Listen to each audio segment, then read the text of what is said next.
Ladies and gentlemen, boys and girls, children of all ages, welcome back to Go Giants episode 6. I'm your host, Mr. Miniguy. This is the Rams post-game show. Now, like I said last week in the 49ers post-game show, the Giants really exceeded my expectations. This time in a positive way, even though the Giants do lose 9-17, finally they play a full four-quarter football game, which after a while they'll either give up in the first half or they'll give up in the second half. One or the other. But even though we lost, we did play pretty good. The defense played amazing, besides for that one open pass to Cooper Kupp, which I will get to later on in the show. However, we lose the game off of an interception that, you guessed it, Daniel Jones. Daniel Jones actually did play better this week than previous weeks, but once again, poor decision making by Jones. I honestly don't know how long it's going to take him to get that through.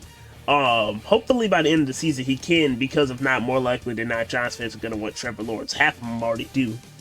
But in this show, I'm going to take you through the highlights, some stats, where we stand in our division. So without further ado, let's go ahead and get into it.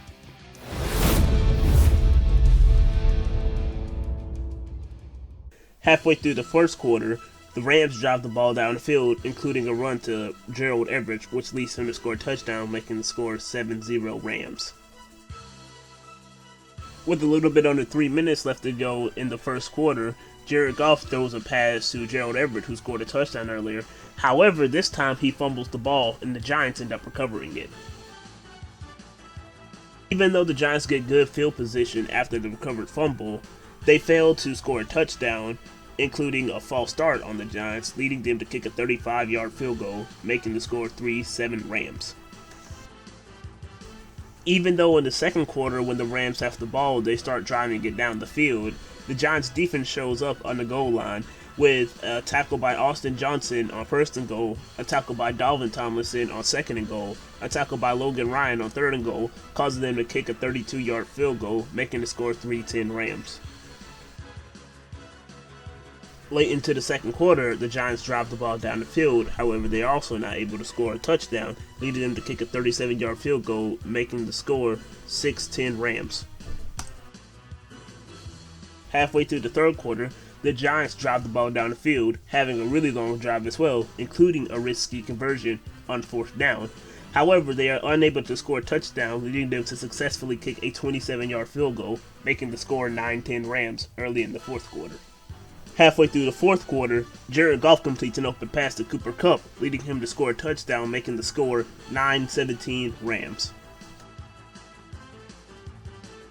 Without having that much time on the clock, the Giants are forced to go for it on fourth and long. However, an incomplete pass leads to a turnover on downs, giving the Rams the ball. When the Giants get the ball back without much time left in the fourth, having around 2 minutes left, they start driving the ball down the field, including major yardage from Darius Slayton and 2 successful quarterback runs from Daniel Jones. However, a game-costing interception by Daniel Jones leads the Giants to lose the game 9-17. After the loss last week against the 49ers, it really wasn't much to be positive about with this team. I had this team getting blown out 35-7. The Giants really exceeded my expectations, showing that this is a major step in the right direction. The Giants have finally played a full four-quarter game of football, despite Daniel Jones throwing an interception in the fourth.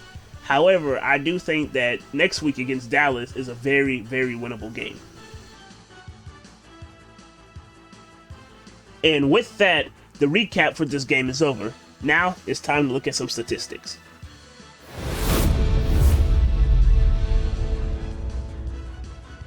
Looking at Daniel Jones' stats for this game, he completes 23 passes out of 36 attempts with a percentage of 63.9, with 190 yards passing, no touchdowns, 1 interception, which cost us the game.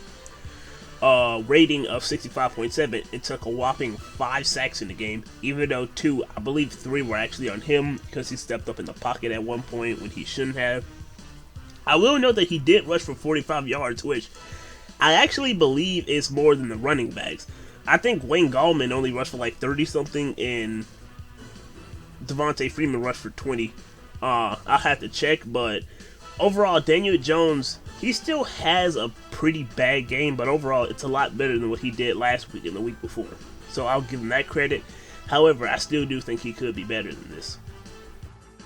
As for Devonta Freeman, our new running back that we got a couple weeks ago, he rushes for 33 yards out of 11 carries with an average of 3 yards.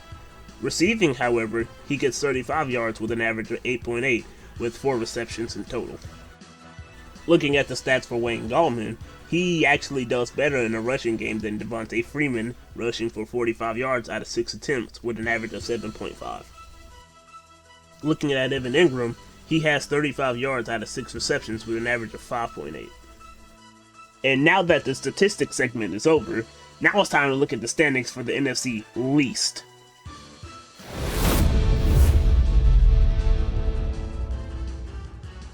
Okay, ladies and gentlemen, I actually had to re-record the standings part because I 100% doubted that the Eagles were going to win the game against the 49ers, and they ended up winning. So I ended up having to record this part. In first place, the Philadelphia Eagles knocked off the 49ers, and honestly, I don't even know who their quarterback was. Nick Mullins wasn't even in. It was some other dude, and it wasn't Jimmy Garoppolo because he's still out. Their next game will be traveling to Pittsburgh, where they'll play the Steelers.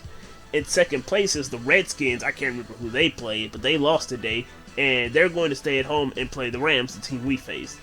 And in third place, the Cowboys, which they will stay at home to face us, which is in fourth place, the New York Giants. We will go on the road to play against the Cowboys. And I want to close the show with this. The Giants played an amazing game. Unfortunately, the 49ers are just a better team. And I'm not going to put 100% the blame on Daniel Jones for that interception. However, he really didn't have to force it, as seeing it was only second down and we still had several seconds left on the clock. I believe we had 30 seconds or somewhat left on the clock. I had to go back and check. But I do think that we can very, very easily win. Well, not easily win because this division sucks. I really do think that it's very winnable against the Cowboys. I'll talk more about that game in my Cowboys preview. So I hope you like this episode. And as always, go Giants.